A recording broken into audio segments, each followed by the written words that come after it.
Pundasyon yata ang ano bang gagawin dito. Ano daw ang gagawin dyan? Asintahan to sir, tapos popormahan tong poste.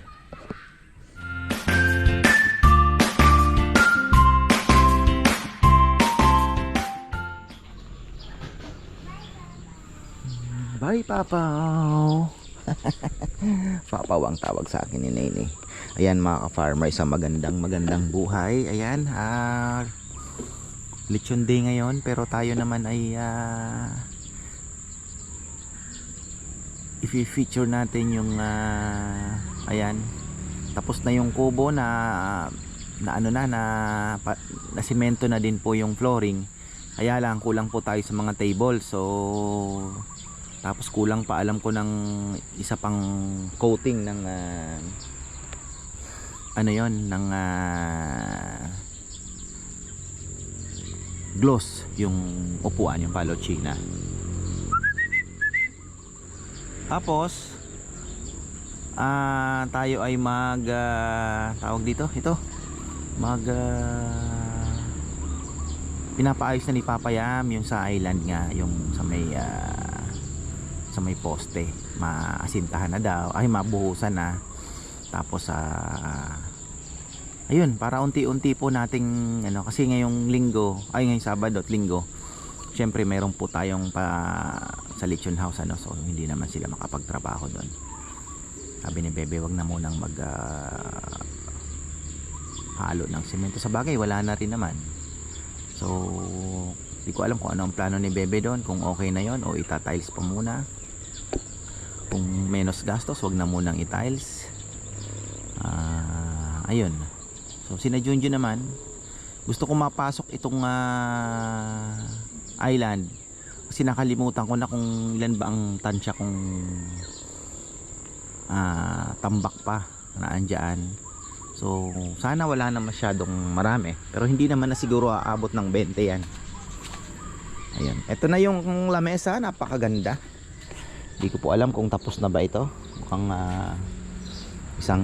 tapos na daw po ito, Papayam. Wow, pwede na palang pa-pick up ni nanay ito. Message ko na nga si Nanay Christy at napakaganda, Nay. Ang ganda ng ano, iba talaga pag matandang kahoy, ano. Yun nga lang, talagang hindi maiwasan, may mga konti-konti sa gitna. Ayan naman ang akasya. So ayun, yung may design din siya, meron ding sira yung kahoy. Pero dito, ayan, meron din, parang nakaganda pa. Ayan, oh. Live edge na tinatawag, napakaganda. Ayan, puntahan natin. Saan ba si Junjun? Junjun at tatay ni Rizal lang nagtatrabaho. Yung nabono ko, ang daming talong na nakuha ni Kongkong dito. Isang timba, sipin mo, isang timba pa ng talong. Inabunuhan ko to, dinidilig ko ng maganda 2 times a week. Ayan. Itong talbos gusto ko na rin palitan kasi medyo matigas na po yung ano niya, talbos niya. Maganda, iba talaga yung bago. Dami nag-oxygenize daw. Maganda na ng ating ito kahapon pinakita ko sa Simple Pleasure. Ayan, kagabi nag-spray din po ako ng tawag dito, fish amino. Ayan, nag-spray din po tayo ng fish amino. Mamaya didiligin ko din to. Unahin lang muna natin tong i-feature. Babawasan na yung ating mga isda. Nag-ihaw sila kahapon. Bagay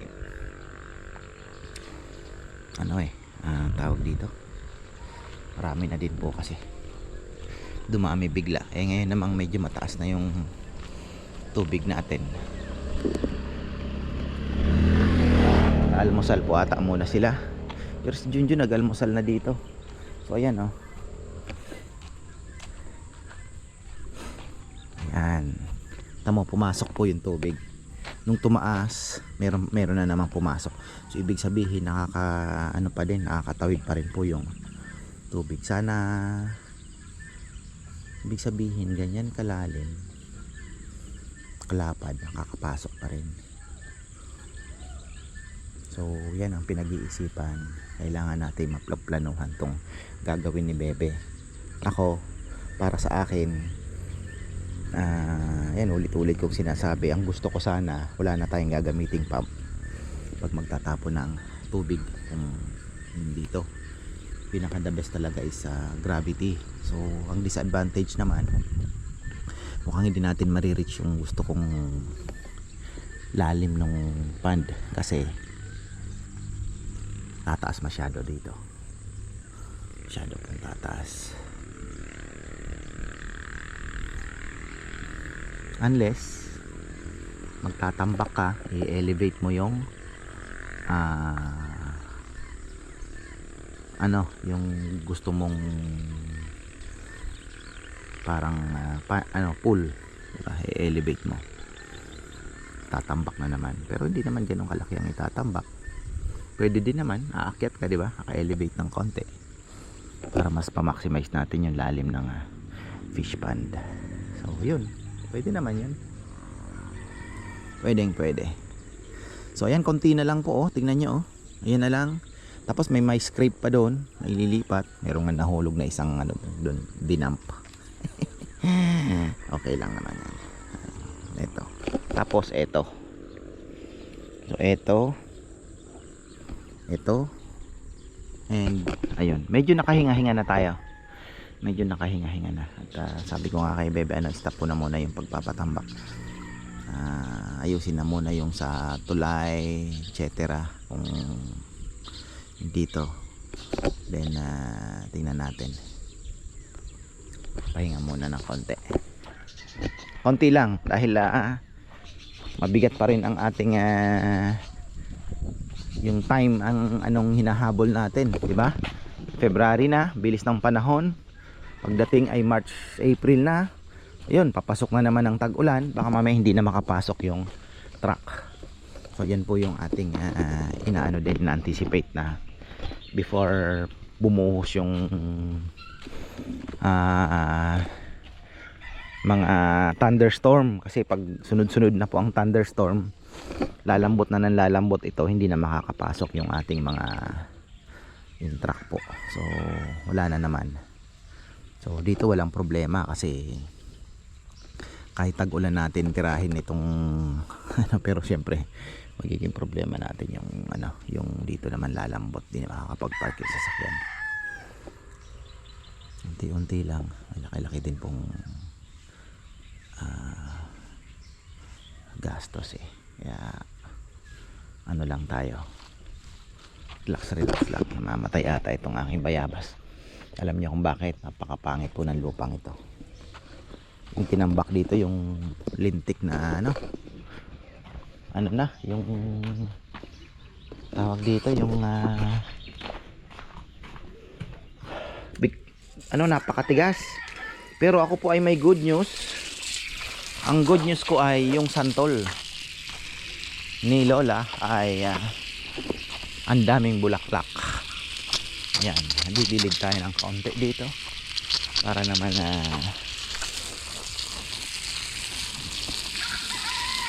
mabasa ng kaunti. Ayun tingnan nyo ang dami na pong bulaklak. Bangkok pa mo yun sabi sa Kapampangan.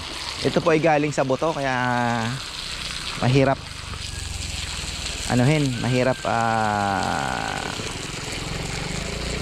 baga hindi siya ganun kabilis na munga dahil hindi po ito grafted. Sana naman ay hindi naman siya nahihirapan dahil wala na pong tubig dito tapos naka-elevate pa, so baka nahirapan siya sa tubig, kaya medyo kailangan natin magdilig. Kaya lang dilig na dapat ay iiwanan mo. Yan baka yung primary roots maabot man lang, diba? Pero dito talaga yan dinidilig. So sana po maano natin yung mga target natin before rainy season, yung target ko po na parking. Ayan, yan po yung mga main natin concern. Kasi yung island naman tsaka yung dito, ano pa yan. Sabi ko nga matagal pa naman po yan. Ang importante ngayon para sa akin yung lechon house. Maayos natin yung unang-una yung parking, yung mga kubong kailangan, just in case na medyo madagdagan pa yung mga customers natin, may bigay natin yung gusto, kasi talagang ang gusto po nila is kubo, kasi iba nga naman yung experience sa kubo, diba? So ayun po, kaya yun ang pagsisikapan natin. Siguro makapagpabagsak lang tayo dun sa may harapan na ilang bagay, mahaba-haba pa naman ang panahon, hindi pa naman po ganun ka unti-unti natin. Uy, parang humina ang tubig humina ang tubig. Hindi natin ng konti ito, at nakita ko parang, sabi ko parang nagsasalita yung halaman na kailangan niya ng tubig. So nakita ko may bulaklak. Sabi ko nga maglalagay ako ng potassium nitrate, ay potassium yan, 0060 dito. Siguro babaon tayo ng mga ilang kilo. Butas dito, butas doon, paikot ba para masipsip niya. Palaki ng bunga, sana malaki ang bunga. Namunga na to mga ka-farmer 4 years ago, 2 piraso, hindi na nasundan. Ngayon ko lang nakita to na ganito kahitik ang bunga, kaya excited tayo. Ayan, baka hindi nyo pa po nakikita. Ayan, sana may mabuo. Lahat po ng meron halos. Ayan, silipin lang natin. Takas lang muna ako sa lechonan. Nakapag-chop na po ako ng halos 9 kilos na lechon, napakaaga pa. Ayan, so hindi naman pala 9, 4, 7. Ayan, 7 kilos. So ayan, tawag dito, ikutan muna natin to. Ka-stress yung langaw, dami na naman pong langaw ngayon. Kailan kaya yung kalbaryo natin sa langaw? Dapat naisipan naman nila, ginagawa nilang, pinupush nila yung tourism dito sa Arayat, tapos ganyan din yung, di ba, hindi maganda ang experience kung ganun, diba? Mga bibisita dahil talagang malangaw. So ayan, saan ba si Junjun? Nag-aano pa siya, taas na ng tubig natin, oh. Daming isda. Wah, Bakong, nakamunta. May walkout ka ata. Ha? Kala ko nag-walkout ka na. Pumasok pa rin yung tubig, ano? Sir. Tuyo na yan eh. Yan dati pa yan dyan. Di, tuyo na. May pumasok. Nagkatubig na naman. Nung naabot yung level nung medyo may umano pa din ng konti.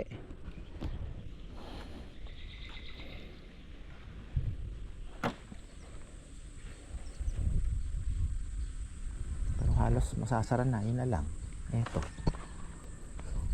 Ilan pa kayang truck itong naan dito? Hindi ko na matandaan yung tansya ko eh. Bumaba sir eh. Bagay, ayos yan. Bumaba. Oh, nasiksik. Kailan tapos dun bumaba, mapakiting na. Oo. Nasiksik na sa ilalim yan. Oh, nasiksik na nga. Dati yan, pantay-pantay na sa low-block yan. Bumaba yun dito, no? Ang lakas bumaba. Ay, oo nga, no? Oo nga. Oo nga, no? Yung dito, no? Pantay na sa low-block yan. Oo. Hindi ko mapasok eh. Nagulat ako, nakita ko. Bumaba. Kakain pa ng 20 siguro to. Oo. Kakain pa yan. Bumaba nga. Bumaba nga. Malaki nga ang binaba ng lupa. Hindi ko napansin gaano. Oo nga, no? Naalala ko nga pala, ito halos na na dito, oh. Nawala na yung pantay sa hollow blocks, no? Lalo na bandaro, no? Oo. Dulo.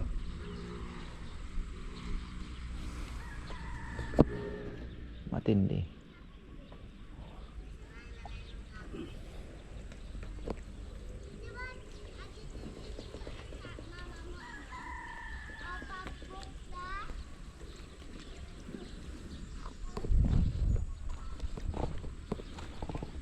Oo nga. Yun. Sa ginagawa doon sir, yung atang kanal yung sa was. Tubig daw. Oh, makapormahan na sana ito. Ito yung kailangan ng mabuhusan, no.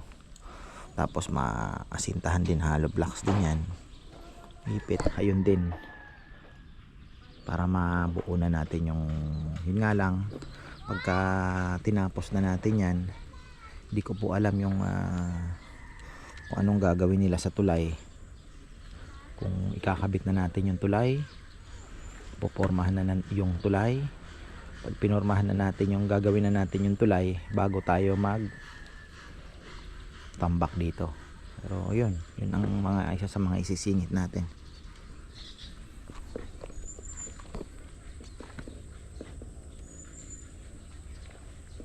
Buti nga maganda yung lupa, ano?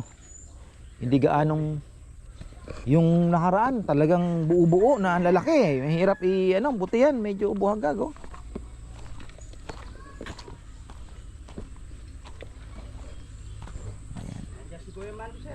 Oh, binisita. Kumuha ng timba. Si Konggong.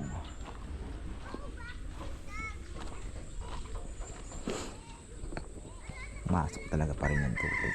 Kala ko sarado na yun doon. Pero malay natin pagka naglock na yung lupa. Maglalak kasi yan pag siksik na. Pero palagay ko aabutin pa din.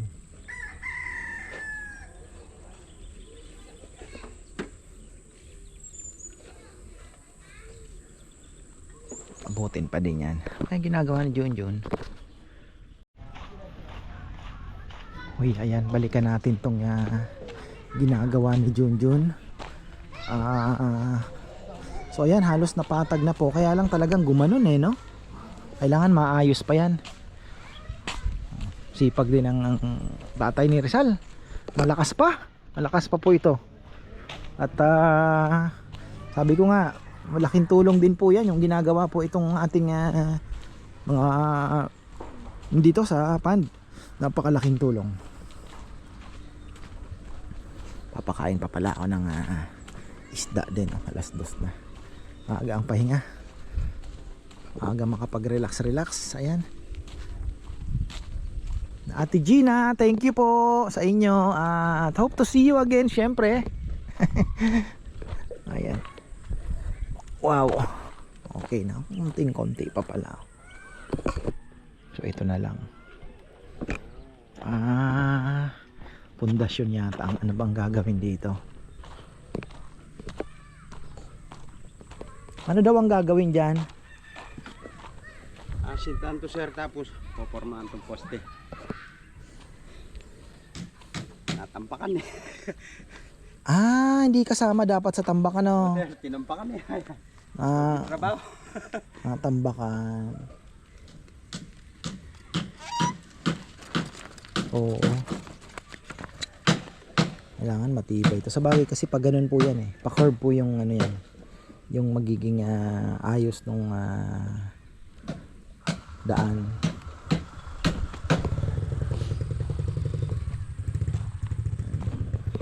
Okay na. Halos ano na pala. Oh. Patag na. Oh.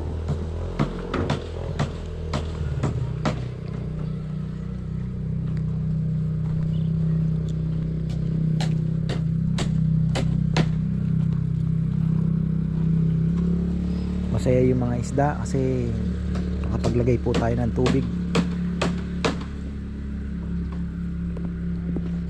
Ano yan? Porma? Ito porma. Pag ano lang tayo ng mga avocado na itanim na natin. Ayan. Happy na sila.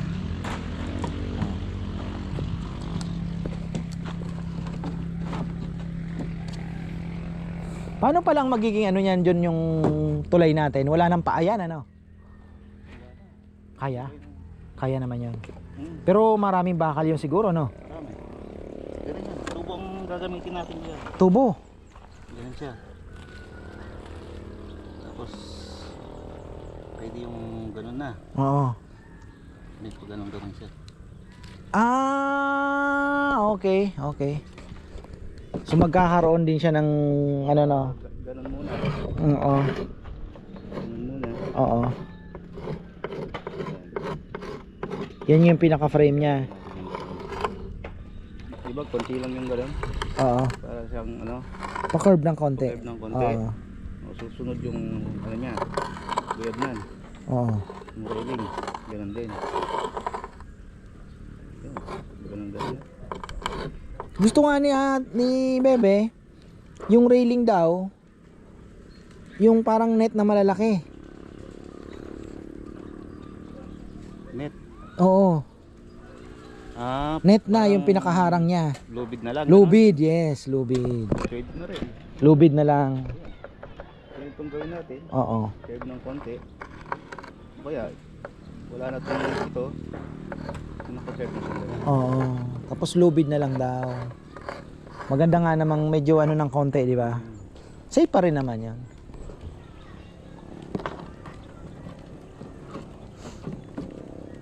Grabe pa lang ibinaba ng lupa, no? Paano yun? Uunahin na natin ang tulay bago yung pagtambak dyan, ano? Para may daanan na yung... Oo. Bagay, mahaba pa naman ang time. Baka abutin niya ng 20 truck pa. At least, makapagpahinga-hinga din naman sa gasto sa, ano. Pahinga sa gasto sa tambak.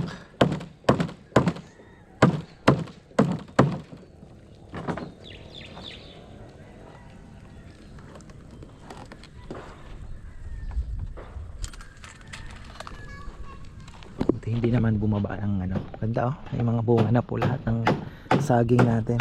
Lahat may bunga. Nakakatawa naman. Yung dyan din, pati yun doon. Ito na lang ang wala, yung isa. Oh, yung mga bunga po lahat yan. Nakakatuwa talaga. Happy happy tayo.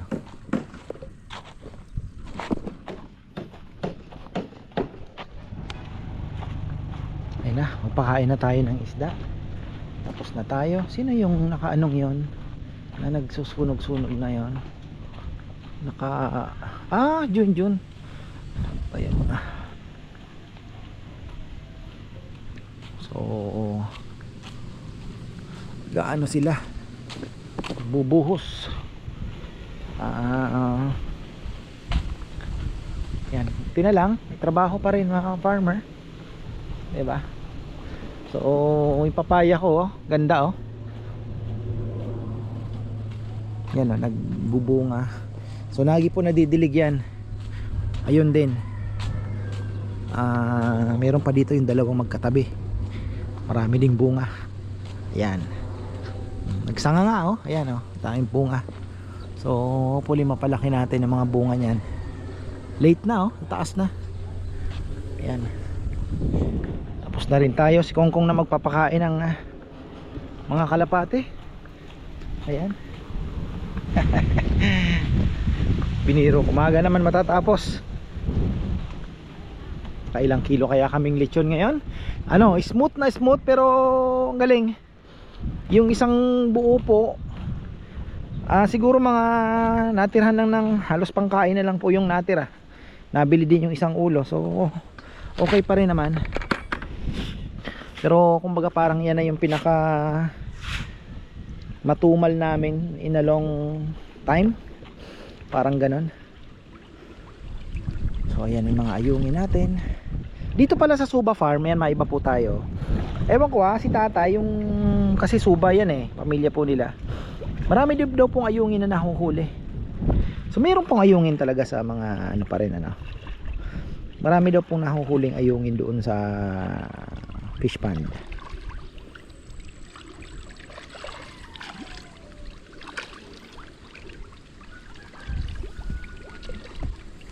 So ayan po at hindi ko alam kung may trabaho bukas. Ano kaya ang gagawin nila. So ayan, maraming pong salamat at magandang buhay. Maulap at mahangin pa rin.